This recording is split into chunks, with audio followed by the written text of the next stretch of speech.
is 50-50 in relationship. What does it mean? How does it help? Can it harm? Can it help? Is there fairness?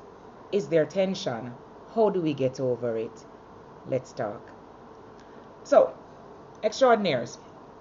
I'll start off, of course, by our standard definition. And I always do this extraordinaires because, as you know, I'm not an expert in the area of relationship.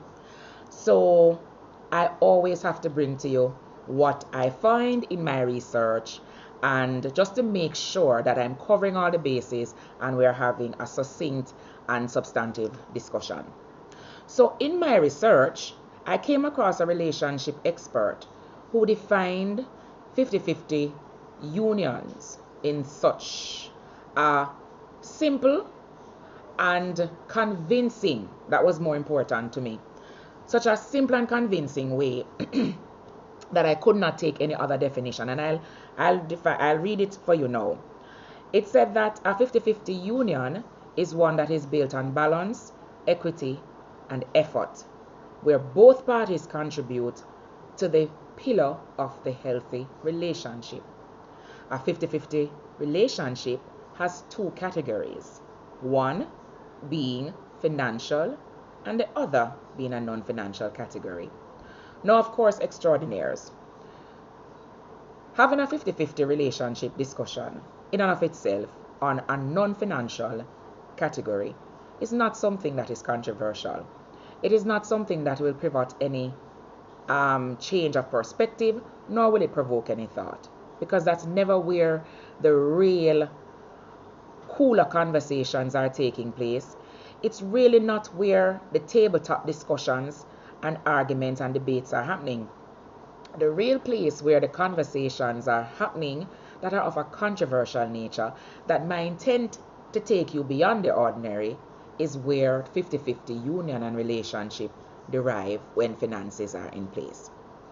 So of course, having looked at where the actual controversy stems, I'm going to bring you to an example, a little survey or sample that I conducted with a couple of my friends.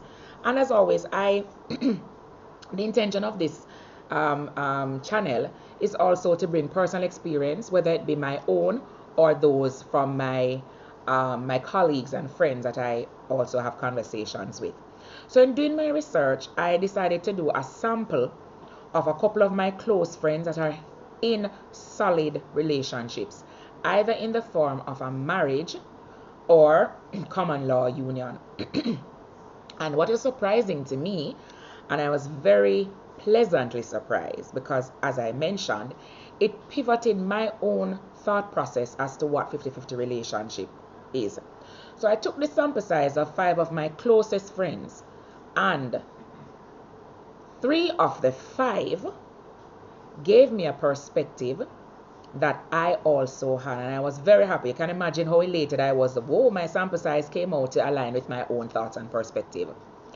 And the perspective that they gave me was that in a relationship that is 50-50, or better yet, in a union that is 50-50, that has a financial split or demarcation along a line of equality, is one that can only bear bad fruits, meaning cannot be a partnership. This must be a situation of friendship, and in this instance particularly, a friendship with benefits.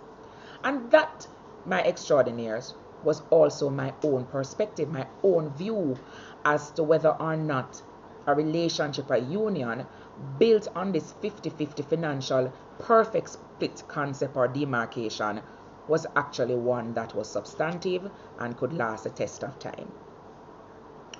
But as always, the gods will come down and they will allow you to get that knowledge that you need and deserve to have in order to take you beyond your ordinary way of thinking.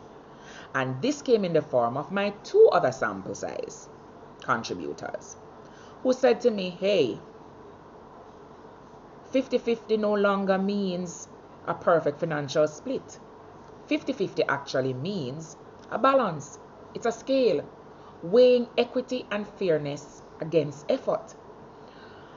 And of course, the aha moment came to me, and I was like,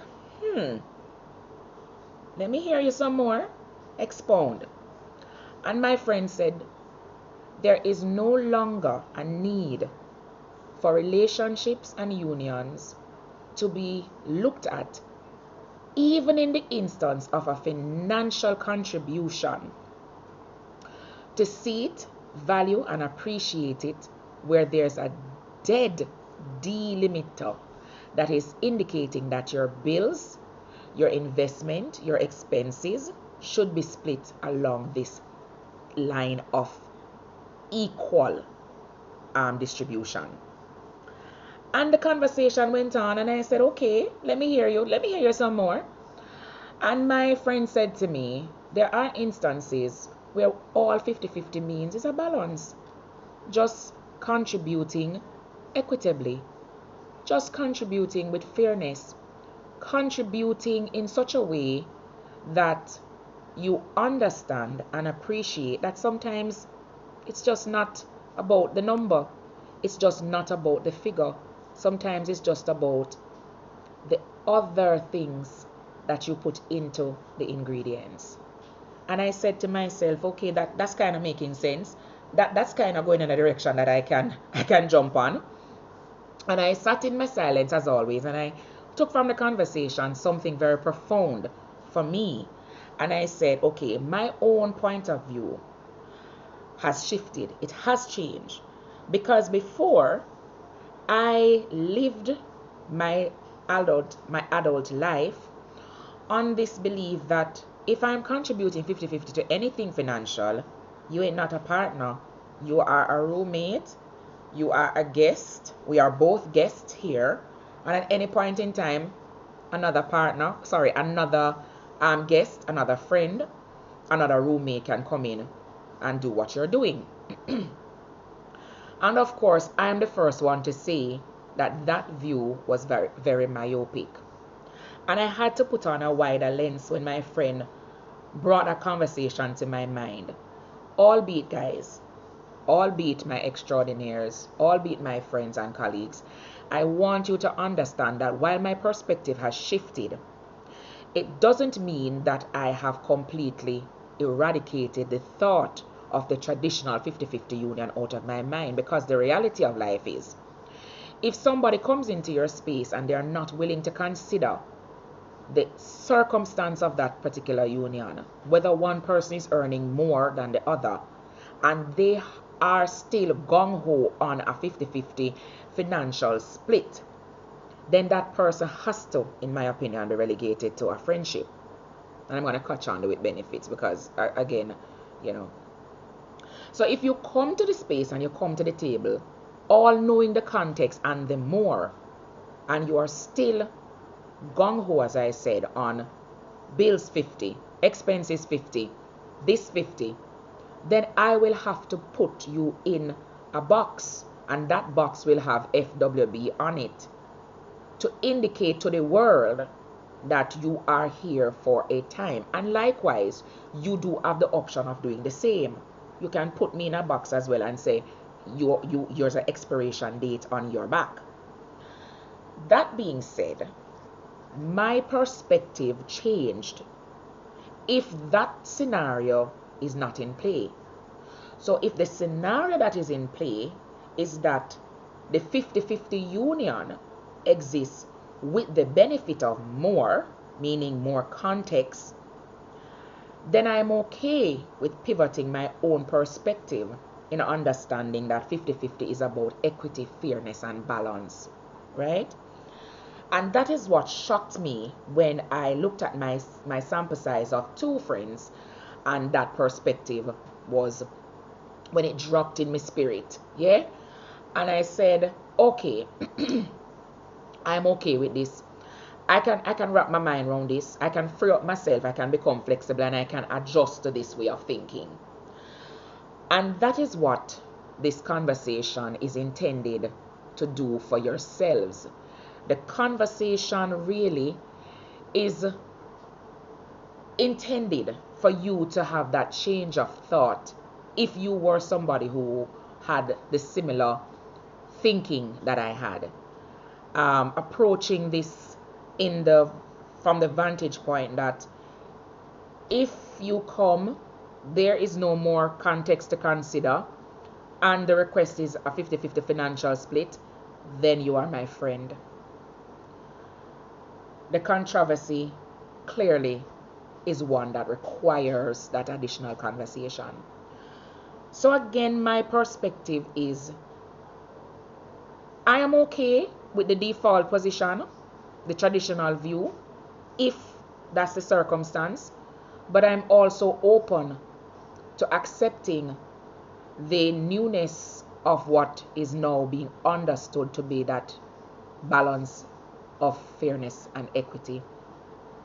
And this conversation became one that was very important and very relevant, because we have seen in the news, we have seen the Gabrielle Unions and the Dwayne Wades go through something recently where there was a question surrounding their relationship, insofar as are they really in a partnership or are they in just cohabitation that results in some benefits.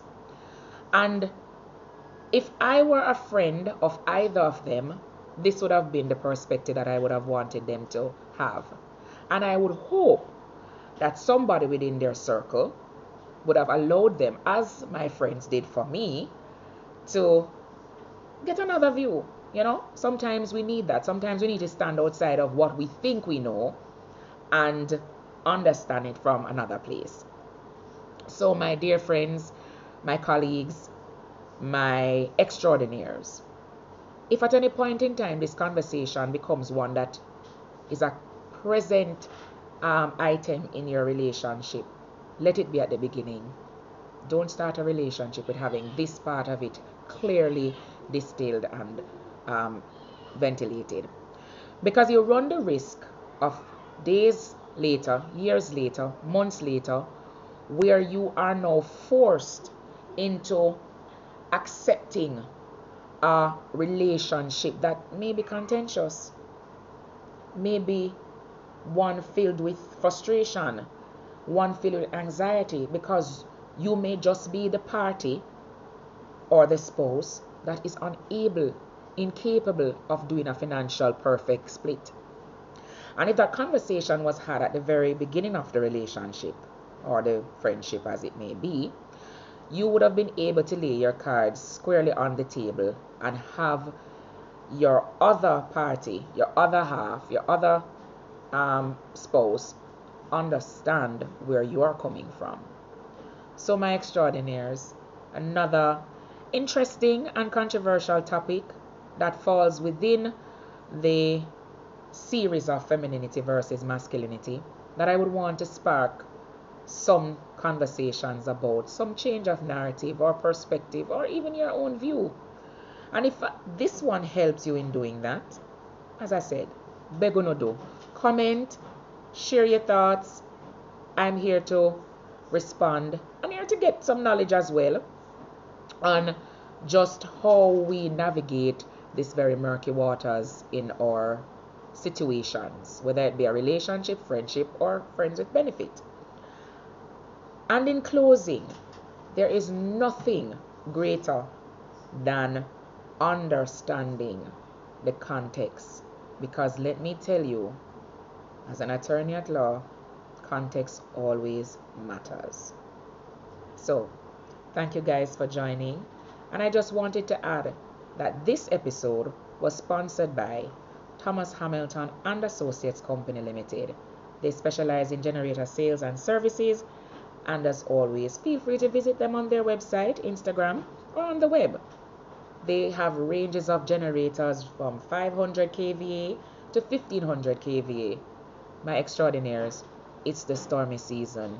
You don't want to be without power. So please, run on over and check them out. And until I see you next, have a blessed day and an extraordinary afternoon. See you next time. Take care.